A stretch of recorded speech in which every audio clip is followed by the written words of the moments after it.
Is wireless radiation and 5G have any impact on climate change?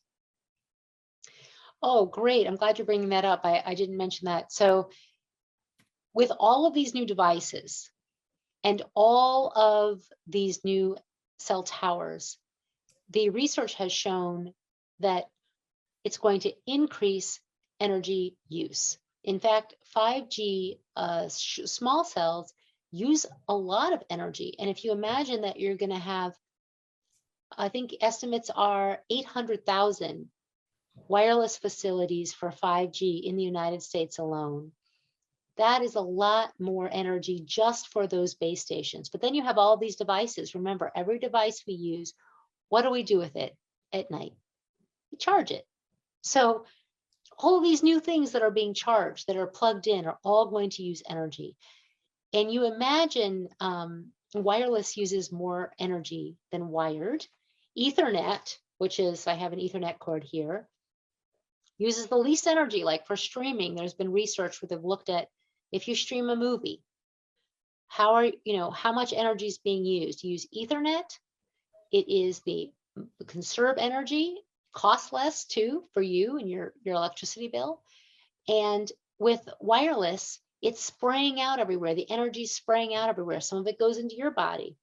Some of it's going to its intended place, but that's just wasted energy. So wired uses much less energy. And the other way that 5G is going to impact climate is, of course, impact to trees, because they're having all of these new antennas in front of homes and residential areas is going to impact the tree canopy. Both there's going to be digging, there's going to be trimming. In many communities, there's awareness being raised on this. However, in others, not necessarily. And there's going to be this who's watching the trimming of the trees? Plus, there's research that shows that trees are harmed by wireless radiation from base station antennas. And of course, trees are very important for climate because they protect in terms of the heat. And of course, you don't want a heat island, which is what's happening more and more as we cut down trees and we have more cement.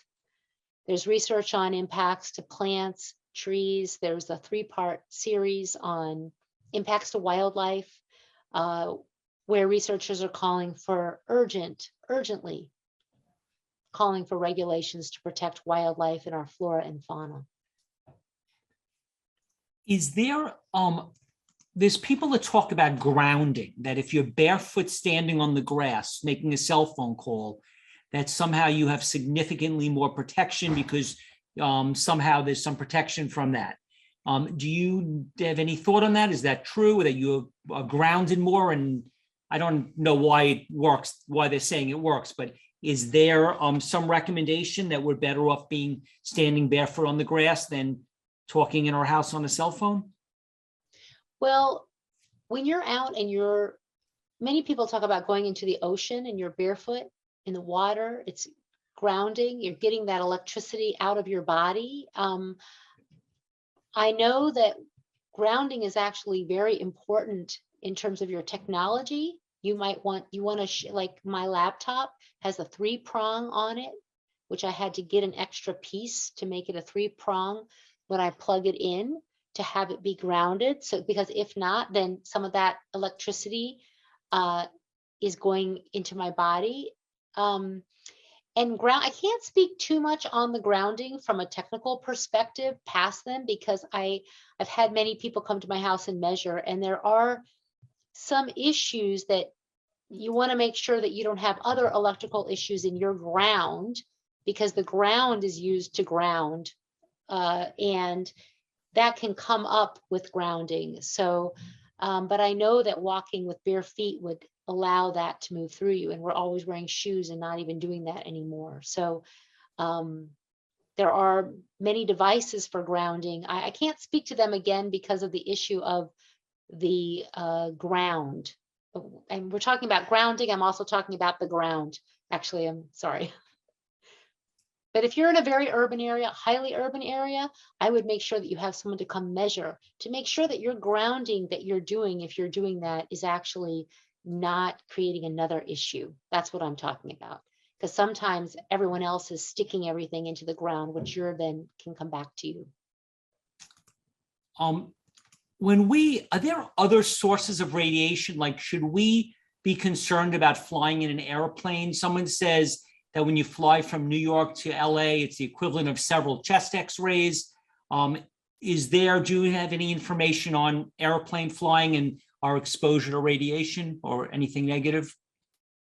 Well, yeah, when you fly in an airplane, you're being exposed to, it actually depends on the flight and how high the flight up is, and if there's solar flares or other things going on in terms of ionizing radiation.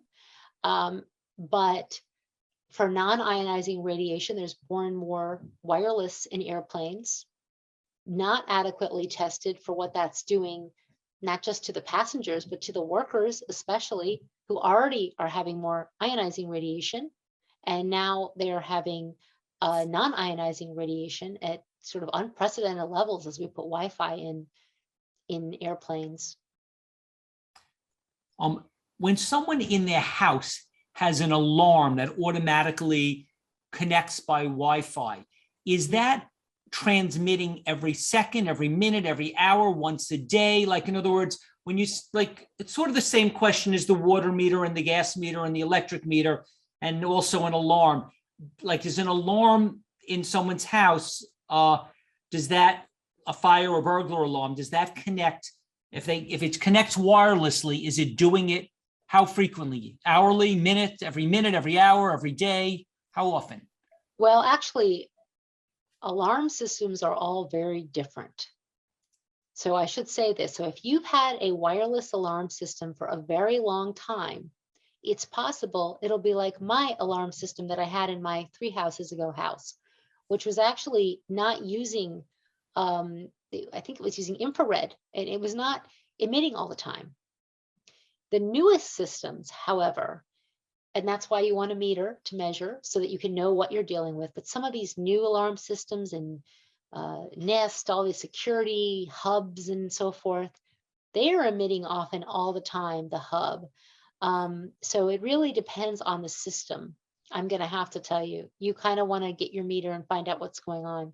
These new doorbells that record everything, they are often emitting a lot, and there are the bases which are emitting more and constantly connecting to the little satellites that are on. And so I can't tell you how often, but for the newest ones, there's a lot of pulsing all the time.